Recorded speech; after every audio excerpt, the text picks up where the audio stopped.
Welcome back to Chess with Cody, where I help you become an intermediate chess player. Today we're continuing the road to 2000. We're going to take a look at a game I played yesterday. This game was very rich in teaching lessons. I hope you enjoy it. So our opponent is kind of high 1600s. We started this game off at 1708. We're playing as black, and we start off with a Sicilian defense, going for the accelerated dragon, where we're going to fianchetto over here. Mainline moves here. Now, in this position, I was a little worried to bring the knight out right away because I thought after knight takes, pawn takes, I thought white would have this push to attack my knight, and I kind of miscalculated. I thought I wouldn't have a good square for the knight. And actually, white can't really play this because we have this check with a fork winning the pawn. So I was kind of worried about nothing. So I decided, here we are in the game, I decided to play d6 here, transposing to basically like the normal Sicilian defense. And we're going to go for a Sicilian dragon here. Okay, so now we have a pretty normal position. Before we continue, let's do just kind of a quick recap of where we're at in the journey. So this was actually my first game in over a week. So if you look at the dates on the right-hand side, you can see I had a pretty good streak a while back where I was playing, every one game a day or once, 3 times a week or so. And then March 11th, I had a huge gap. And then for March 20th, I had another huge gap. Unfortunately, during this period, I just haven't been feeling well. I have health issues, chronic fatigue syndrome that I'm recovering from. So that's going to be an ongoing challenge throughout the journey. And you can substitute that for kind of whatever in your life is getting in the way of you getting better at chess. So, if you're busy with your job, if you have something else stressful going on in your life or something that is preventing you from doing what you want to do, just you can relate to that through that. So, yeah, definitely, even as I'm recording this video today, I'm not feeling super great, but, I want to get back on the horse again. But I've still been doing a little bit of chess every day, so I'm probably spending, maybe 30 minutes a day on chess, reading from my books and stuff, as opposed to like a month ago where I was spending almost an hour, maybe even 2 hours a day. So, I've dialed back a little bit. Okay, back to the game. Now, this is interesting because my opponent is actually going for the setup I play as white. So this is called like the English attack, and the normal plan that I always play as white that you guys have seen in the series a ton of times, you go bishop out, queen up, and then you castle queenside, and then you come pawn storm the black king. So very interesting to play it from the other side. I think this move was kind of a waste of time from white, seems inefficient. And in this position, I decided we should go ahead and capture the knight because it's going to suck the white queen onto a square, a problematic square, because we have this X-ray attack with our bishop. So knight takes, queen takes, castles. Now, whenever this knight moves, we're going to have this immediate discovered attack. So this is a little bit problematic for white. They might want to move the queen, somewhere just to get out of this problem. But they don't. So they actually go bishop to e3. And I want you guys to pause and find the move I played in the game here. This was a pivotal moment that gave me a long-term positional advantage. So black to play, find the best move in this position. I'll give you 10 seconds.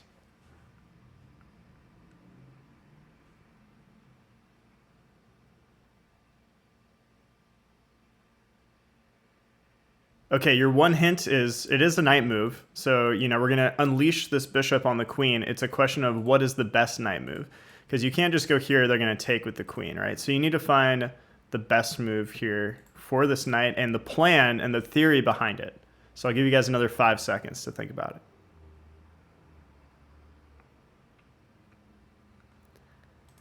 So the move I played in the game, knight to g4. Which the computer loved. So I'm pretty stoked on this. So we have a tempo on the white queen, and we want to pick up the dark square bishop. That's the plan in this position, because now we have a dark square bishop that's going to be a monster piece for the rest of the game. Generally, when you fianchetto, this bishop is very important in your setup. So if you can get rid of your opponent's dark square bishop, This is going to be very strong. And especially if white decides to castle queenside, we're going to have a ton of pressure all game. So play continues. From here, I was trying to figure out, where do I develop my pieces? How do I continue the attack? Because I don't know yet which way white is going to castle. So if I knew they were going to go this way, I might start some sort of pawn rolling scheme over here. You could also maybe go like bishop e6, but they take, and I don't know, your king starts to get softened up. So I decided to go queen a5, which actually I felt was quite a strong move in the game. I'm not entirely sure why the computer thinks this is a mistake, because there's multiple reasons for this move.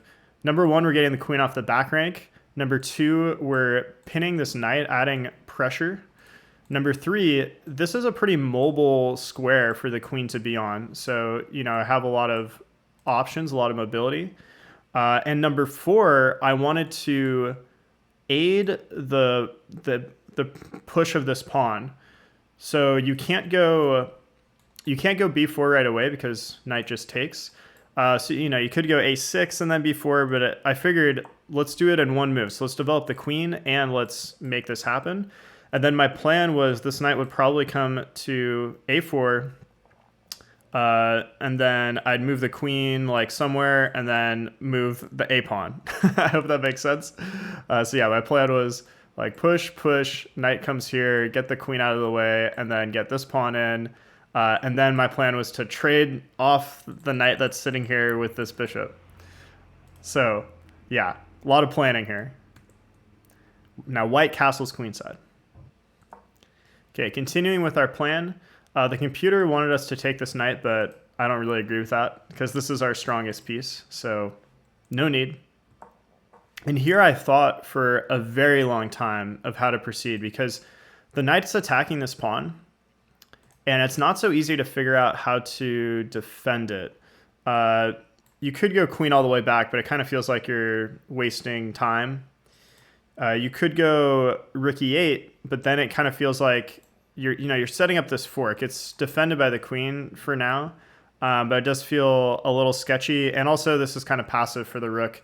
We really want to get the rooks on these open files to come attack the white king. So nothing quite felt right here. But eventually I realized I can play e6 and then maybe rook d8. So this was my plan because the knight doesn't really have that many good squares to go to. So the downside of this move is we're weakening the d6 pawn permanently. And we're also weakening the dark squares around our king. But because white doesn't have a dark squared bishop, and because I do, I decided this was good enough. And now white played knight to f4, which you can see the computer says is a blunder. So I want you to pause or I'll give you guys like 10 seconds to find what move I played here in the game. Very strong move that, again, this gave me another long-term positional advantage. So black to play, find the best move.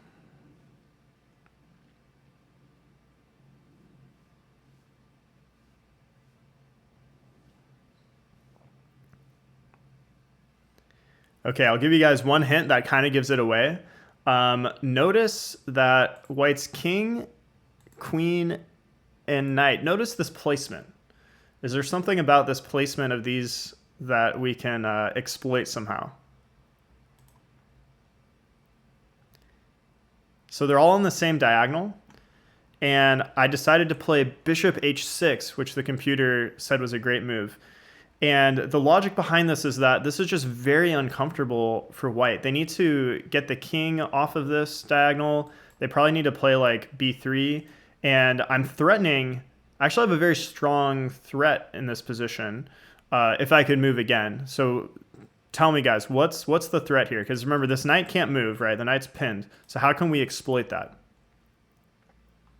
So we're threatening pawn to e5. The knight is pinned. And then we're going to scoop it up with our pawn. So I think white had to play, or should have played e5 here themselves. Computer says their move was good as well. But now we play e5. And we're going to pick up this knight eventually.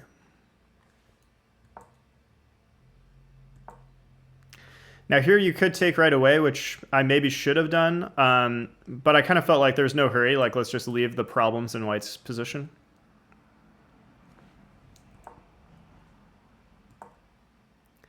And now we're threatening to win the bishop, so they need to do something about that. And basically, you know, we're trying to roll these pawns down the board and create another open file to come attack white's king. We do have the open C file, but I find that often the B file or the A file is a stronger threat when you're in these types of opposite side castles positions, because this pawn can be defended a little more easily than this pawn. And now I decided to finally take here. And here I'm just improving the position of my rook. Eventually I'm going to push the pawn and then push the pawn again. So I want this rook to be on this file for that.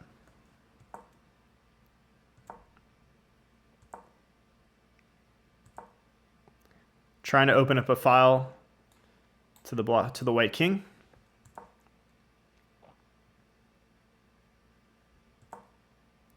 Now in this position, the computer says we should just liquidate. So I don't know if I fully agree with it, but it does kind of make sense. So we're already up one pawn. If we go ahead and just take here, and let's just say like we trade.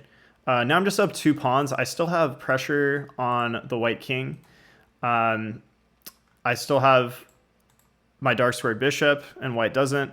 So, you know, this probably would have been a pretty comfortable position, but I was still kind of in checkmate mode, as is usually what happens in these opposite side castles games. So I maybe should have been a little more flexibly minded to just go ahead and like convert and trade down and take a winning endgame. I don't think I realized I was up a pawn though at this point.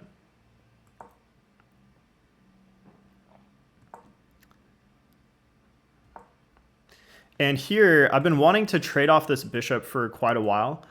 They do have some strong pressure here, and at some point, you know, they could maybe like stack up the rooks and get a strong attack on my king. So I definitely have been wanting to get rid of this bishop. The problem is you don't want to go like this way because you're going to lose a pawn, and this is opening up the king a lot long term.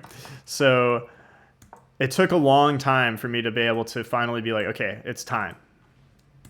Now in this position, you can probably take the bishop. I think that's what the computer says was the best move. But I decided to play this sneaky move, queen b6.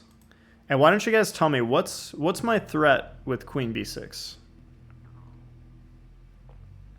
White kind of has a way out, but currently this rook is pinned, right? The queen is undefended. So we have this pressure. The rook can't go back here because of the pawn. So this is a pretty serious threat, and my plan was to eventually bring this rook out and try to win this rook. But white has this move, pawn takes, which I had calculated, and then we take with the queen. But again, it just feels like, you know, we're continuing to remove defenders around white's king, so this felt good to me. And I forgot to mention one other tactic in this position, guys, which has been kind of at play the last few moves after queen b6, which is that the white queen is kind of overworked. So notice this rook is a little loose. It's defended by the white queen. But as Daniel Naroditsky likes to say, the queen is the worst defender. And we actually have this move, bishop. So if white like makes a nothing move, bishop takes. And if queen takes, then we're picking up the rook. So really we're able to just kind of like take this pawn for free and continue adding pressure to white's position. And ignore the missed win things you're saying here. I decided to trade. And in this position, I think I should have traded queens, or at least considered it, or just ignored. I was very averse to trading the queens here intuitively because I felt like this king is so sketchy, man. I got to be able to come like murder the king. So I took time to play queen back to b6. In retrospect, I do agree with the computer's move. Let's just take this pawn. We're up 2 pawns. If they want to trade, that's fine. I mean, like, you know, they do get some pressure. Like, they can maybe like start to try to pile up here. You know, it's not like easy sailing necessarily, but well, yeah, I don't know. It's a tricky position. And for a while, I've been worried about this move f5, but I thought that, it's no problem. I'm just going to tuck in and add extra pressure on this pawn. What I underestimated was that white would have this move e5. So now they're shutting this down completely. And yeah, I don't know why. I just didn't quite see that in the game. And this is super strong because they're also threatening to push f6, which would create a long-term mating threat for, if they could like swing their queen over at some point. And yeah, my bishop would not be very happy. So I ended up taking here. If we go back a step, the computer found this move, bishop to c1, super strong move, super strong, because adding another attacker to this pawn, and they can't really push because I'm going to take. So this would have just been like the immediate game ender if I had seen this. But yeah, I don't think this would have occurred to me, but this is very strong here now. So a couple missed opportunities here, but I think we've been playing very well. You can see from the eval bar, we have a very strong advantage that we've just been grinding up more and more this whole game. So I think things have been going really well. But then after this move, it definitely didn't feel as comfortable. And then they have f4, so locking this down, and now my bishop is much less effective. So I'm trying to get this rook into the game now. And swinging up to e6 to maybe come over to attack this queen, maybe stack on the c file. I really want to get stacked on the c or the b file and come pressure these pawns. That's my plan. I know white is going to come win this pawn, but that's okay because their king is just so sketchy here. Another idea I had in this position was maybe queen e6, pinning this rook to the king. Interesting idea. Play continues. So rook up. Opponent takes the pawn, but now everything's a little disconnected. These rooks are hanging. So we go rook in, activating the rook, hitting the queen. Again, white offers the queen trade. And in this position, again, I should have been at least open to accepting the trade. I went queen back to c7, though, getting another tempo on the queen, which also felt good. Then maybe I can triple up here. They probably move the pawn, but then maybe I can like scoot back over and then triple up here. So, I feel like I had a lot of pressure here. Now, after this move, again, I was still just kind of in attack mode. So I probably should have traded here, or I could have maybe tripled up. The problem, though, if you triple up and they play this, you can never get back to the b file now because white is so dominant here. So yeah, I probably should have traded here to contest the b file control because, like, for example, if takes, at some point I can do something like this or whatever. Yeah, I can also take. So I had good moves here, but I wanted to get my rook on the open file, maybe get the rook to the back rank, maybe get the rook to here. I just felt like this was probably going to be pretty strong. But I missed a key move here for white. So why don't you guys pause and see if you can find what's the best move for white in this position.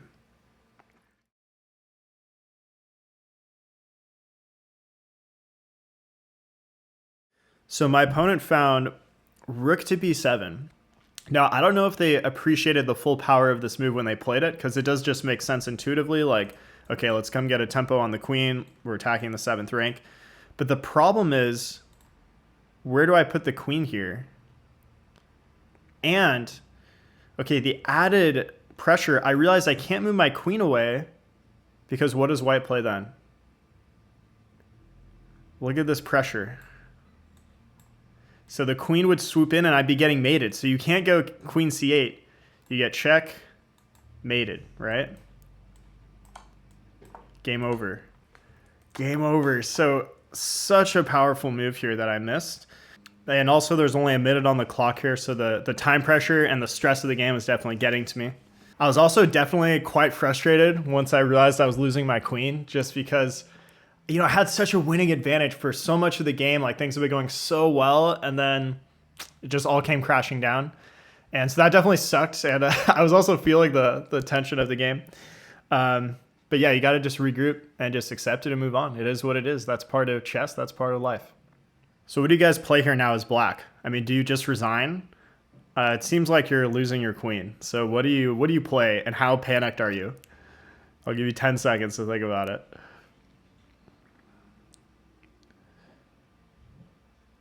So I was definitely a little panicked, but I took a breath and I realized, okay, I'm losing the queen. That's a reality. Let's accept it. What can we do to just keep fighting and do our best here?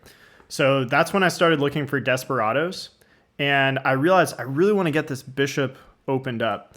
So the move I played in the game was bishop takes e5, which I think was a really strong move because white's going to take our queen, and then we're able to recapture, which is what happened in the game. But now we've opened up this diagonal to the white king. In retrospect, this isn't as strong as I thought because our bishop can't jump back on this diagonal since this pawn is in the way. And we can't take the pawn right now because the rook defends. But, this was still better than having the bishop like eternally shut in. The computer found this other desperado with rook takes c2. And then after takes, now the white king is just even more vulnerable for a long period of time. So the bishop at some point can like slide out. This might have been even stronger. But if you guys found to look for a desperado, well done. And after this, we're only down 2 points of material, so it's not as bad as you guys think. It's still a losing position. These pawns are sketch. My king is sketch. But maybe we can work a miracle. And we also have less than a minute on the clock, and our opponent has 4 minutes. So it is going to take a miracle. But never give up, guys. Keep fighting. It's not over here. So let's see how the rest of this game played out. Check. King moves. I also considered this rook move. And here I'm thinking maybe I can stack up on this pawn. Hitting the queen. Hitting the queen again. Queen takes. Attacking the pawn. Here I realized I might be in some trouble because the bishop's pinned and I need to come defend it. So I played king d6. In retrospect, this would have been a really strong move if I had found rook c6, because now this is defended. We're going to win this pawn one way or the other. So yeah, that would have been really strong. Here, I knew my rook was under attack and I didn't realize I could take the pawn. So I definitely should have taken it, but check. And here I decided let's double up on the file. The king doesn't have that many squares. Like maybe somehow we could get some sort of crazy checkmate in the middle of the board. But here white wins my bishop now. But now they give me a moment to start checking them. So check. This is like almost mate. They only have one legal move here, so things are sketchy. And maybe, well, almost only one legal move. And I was thinking like maybe I can take and then like pin the queen to the king. Like there's still traps here, guys. So this is why you never give up. You keep fighting, all right? And here my opponent decided they want to just simplify because things are just getting too messy. They're up, even after they trade off the queen, they're up 3 pawns. So, it's a crushing winning advantage here. And in this position, you should evaluate some sacrifices like this. So if this pawn wasn't here, you'd have some sacrifice ideas like this to win the queen outright. But in this position, I don't think this works because they just take with the pawn. And then after we take, they have a rook and we have nothing. So I decided to take the queen. And now here you have a couple different ways to recapture if you're white. So if you guys are white, how do you want to take this rook? King or pawn? If you said pawn, I have very, very sad news for you. Look at this check. Look at these traps. This is why you don't give up, guys. Look at these traps. So this didn't happen in the game. I think my opponent might have seen this. I don't know. It's 50-50 if they could have gotten it right just by 50-50 guess, but they might have also seen the tactic. So they did play king takes, which is the correct move, which ensures a win for white, more or less. But yeah, look at this trap that I was very acutely aware of in the game, that would have won us the game. So, and that's all you guys can do, man. Just give them hell. Put up a good fight. Make them earn it. So, they're up 2 pawns here now. These pawns are going to come promote, most likely. But we're not giving up here. I wanted to come get this pawn, give myself a pass pawn, try to keep fighting. But first, I moved this pawn up 1 because if you go king up right away, they're going to take your pawn and save their pawn. So, yeah, that's the idea of f6. And you don't go f5 because then you don't have a way to come get to this pawn. In retrospect, the computer found rook to f2, which would have probably been stronger than, you're just attacking this pawn directly. But, if they can maybe come attack you, I don't know. It's a game. Play continues. They're just pushing their pawns. I'm coming to win my pawn. I take their pawn. And they play king c3, which is kind of a sneaky move. So my plan prior to this move to stop this pawn was to go rook b2 at the right moment to defend the queening square. But after king c3, that square's not available. So I have to come up with a different plan. If you do nothing and, like, let's say I just move the king or something, if they push and if you try to defend this way, it doesn't work because they can shield the promotion square and they're promoting. So after king c3, you need an alternate plan. So my plan was to check the king, and when the king comes up, I lay a sneaky trap, which is, again, I go rook to h1.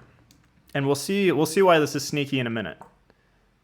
And now in this position, I push the pawn, and if white promotes, what do you guys play in that position? You hit him with a super sneaky skewer, picking up the queen, right? So in this position, white cannot promote. White cannot promote because if they do, check. Thank you very much. Right? So look at all these traps in this game. So white saw this and they moved their king out of the way. And now I do need to move the rook behind the pawn because they are threatening to simply promote. King comes down. Here, I didn't want to give the rooks any checks, but in retrospect, that would have been a better move. But, I still have my own pawn that's like getting near to promotion. So white promotes and I have to sacrifice for the queen. But I'm going to keep pushing my pawn along. And again, I moved straight so that there'd be no checks. But yeah, it might have been better to just like go here.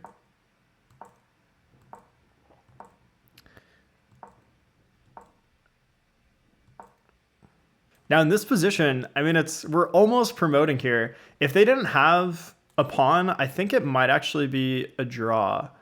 Let me check real quick. Yeah, so this would actually be a draw because when the black king moves, we're threatening to promote, and all white can do is just like check us.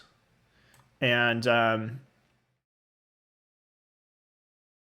yeah, they just can't, we keep threatening to promote and they can't do anything. So, this game was pretty close, man.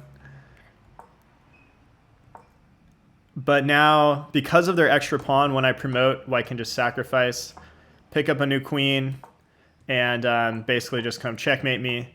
I should maybe resign here because this is, a strong opponent, and they're gonna checkmate me. But still playing for the miracle stalemate.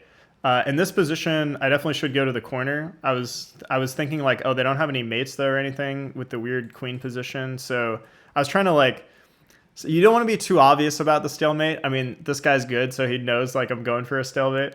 But I overlooked this checkmate, so white did win this game. But yeah, always try to go to the corner. And if by some miracle they accidentally play here, then you get a nice stalemate, right? So we ended up losing this game, which dropped us down quite a lot of points because I'm not playing on a regular basis. But overall, I feel like I fought really well this game. I missed some details, which is kind of to be expected, just with my brain fog issues and haven't been playing quite as much.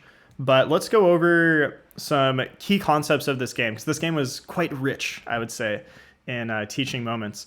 So number one, control of the dark squares, I think, was a very key concept. So we had that knight maneuver, that tactic to come win white's dark square bishop, so that our dark square bishop would reign supreme for the rest of the game. And then mental agility.